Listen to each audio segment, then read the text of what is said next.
अपने आसपास की खबरें देखने के लिए हमारे चैनल एक्टिव टाइम न्यूज़ को सब्सक्राइब करें और बेल आइकन को प्रेस करना ना भूलें। केरल से आए कोरोना संदिग्ध की हालत गंभीर, सैंपल लिया। केरल में तीसरी लहर के कारण लॉकडाउन लग चुका है, ऐसे में सतर्कता जरूरी। जिला अस्पताल में 2 रोगी भर्ती। कोरोना की संभावित तीसरी लहर के बीच जिले में पॉजिटिव रोगियों के साथ ही संदिग्ध रोगी भी मिलने लगे हैं। इस बीच केरला से आए एक 55 वर्षीय कोरोना संदिग्ध की तबियत बिगड़ने पर जिला अस्पताल के आइसोलेशन वार्ड में भर्ती करवाया गया है। चिंताजनक बात यह है कि केरल राज्य में कोरोना चरम पर है और वहां पर सरकार ने लॉकडाउन वापस लगा दिया है। ऐसे में जिले में केरल से आए व्यक्ति में कोरोना के लक्षण मिलने से स्वास्थ्य विभाग भी हड़कंप मच गया है। एहतियातन संदिग्ध रोगी का सैंपल लिया गया है। जिला अस्पताल के आइसोलेशन वार्ड में 2 मरीज भर्ती हैं, जिसमें दोनों रोगी ऑक्सीजन पर हैं। इसमें एक पॉजिटिव रोगी पिछले 7 दिनों से ही भर्ती है, जिसका ऑक्सीजन सैचुरेशन बार बार कम हो रहा है। वहीं एक निजी अस्पताल के स्टाफ के साथ केरल से आए 55 वर्षीय व्यक्ति में भी कोरोना के लक्षण के साथ ऑक्सीजन सैचुरेशन कम होने पर भर्ती किया गया है। जिला अस्पताल में संभावित तीसरी लहर के मद्देनजर तैयारी के संबंध में संपर्क करने पर पीएमओ डॉक्टर दीपक मित्र सैनी ने बताया कि 3 ऑक्सीजन जनरेशन प्लांट नए लगाए जा रहे हैं। डीआरडीओ के 195 ऑक्सीजन सिलेंडर क्षमता वाले प्लांट को संबंधित अधिकारियों ने 14 अगस्त तक शुरू करने की बात कही है। एनआरएचएम की ओर से पूर्व में संचालित 35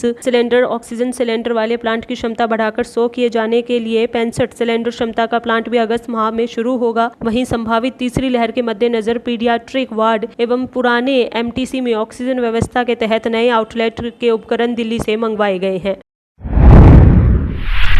बीकानेर के दौरे पर निकले यूडीएच मिनिस्टर कोटगेट पहुंचे तो बंद था रेलवे क्रॉसिंग। सड़क पर खड़े होकर किया मालगाड़ी निकलने का इंतजार। बीकानेर की सबसे बड़ी रेलवे फाटक समस्या का निराकरण करने के लिए यूडीएच मिनिस्टर शांति धारीवाल स्वयं कोटगेट के पास सांकला फाटक पहुंचे। इतना ही नहीं, वहां खड़े होकर गुजर रही मालगाड़ी को भी देखा, जिससे शहर पूरी तरह 2 भागों में विभक्त हो जाता है। धारीवाल ने इसके बाद पत्रकारों से कहा कि हम समस्या का समाधान करने के लिए विकल्प की तलाश कर रहे हैं। कुछ भी हो, बीकानेर की जनता को इस समस्या से निजात दिलाएंगे। धारीवाल ने रतन बिहारी पार्क और सूरसागर भी देखा। इस दौरान कलेक्टर निमित मेहता ने फ्लाईओवर सहित अन्य विकल्पों के बारे में धारीवाल को जानकारी दी। वहां उपस्थित दुकानदारों ने भी धारीवाल को समस्या के बारे में जानकारी दी। यहां एलिवेटेड रोड बनने के प्रस्तावों का विरोध करते हुए व्यापारियों ने फ्लाईओवर सहित अन्य विकल्पों पर विचार करने की बात कही। धारीवाल ने ये तो नहीं बताया कि किस तरह समाधान होगा, लेकिन इतना विश्वास जताया कि जल्दी ही इसके लिए योजना बनाई जाएगी।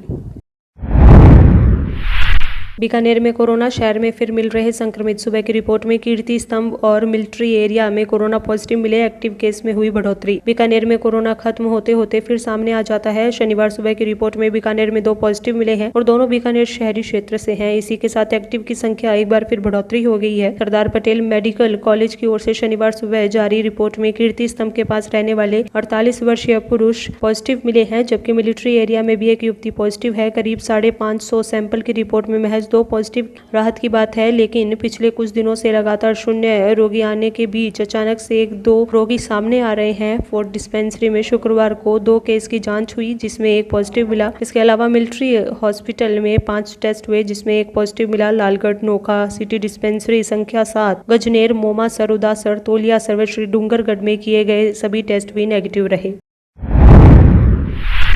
भ्रष्टाचार निरोधक ब्यूरो की कार्रवाई। एसडीएम ऑफिस के घूसखोर रीडर और वकील को जेल भेजा, रुपए लेकर भागने वाला नहीं मिला। भ्रष्टाचार निरोधक ब्यूरो ने रिश्वत लेने के आरोप में गिरफ्तार एसडीएम ऑफिस के घूसखोर कनिष्ठ सहायक कम रीडर और बिचौलिए वकील को कोर्ट में पेश किया, जहां से दोनों को न्यायिक हिरासत में भेज दिया गया। रिश्वत के 18,000 रुपए लेकर भागा तीसरा शख्स गिरफ्त में नहीं आया है। एसीबी ने लाडेरा में 25 बीघा कृषि भूमि को रेवेन्यू रिकॉर्ड में गलत अंकन सुधारने की एवज में रिश्वत लेने के आरोप में एसडीएम ऑफिस के सतपाल सिंह और बिचौलिए वकील ओम प्रकाश जाखड़ को गिरफ्तार किया था। दोनों को कोर्ट में पेश कर दिन का रिमांड और मांगा, लेकिन कोर्ट ने न्यायिक हिरासत में भेज दिया। कचहरी परिसर में लेन देन के दौरान रिश्वत के 18,000 रुपए लेकर भागा तीसरा शख्स एसीबी के हाथ नहीं लगा है।